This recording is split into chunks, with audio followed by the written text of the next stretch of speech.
Friends, आज मी NST बद्दल बोलणार आहे. NST is called as a non stress test. आपण हे का करतो?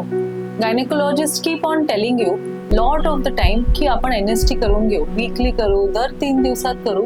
आणि there is the patients look little confused. आपण तर आता सोनोग्राफी केली आहे, NST ची काय गरज आहे? आपल्याला हे कळणं गरजेचं आहे की सोनोग्राफी मधून जी माहिती मिळते ती वेगळी असते आणि NST मधून माहिती मिळते ती वेगळी असते.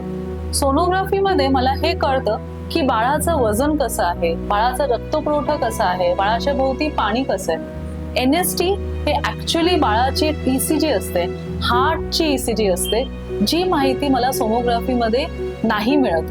तर सोनोग्राफी आणि NST these are 2 complementary tools. But असं नाहीये की आज सोनोग्राफी केली तर NST ची आपल्याला गरज नाहीये. So it needs to be done together to follow up and monitor, especially in case of high risk pregnancies. आपण खूप वेळा लेबर मॉनिटरिंग पण ह्या मशीन लावून करतो. सो ह्याच्याबद्दल तुम्हाला माहिती असणं खूप गरजेचं आहे.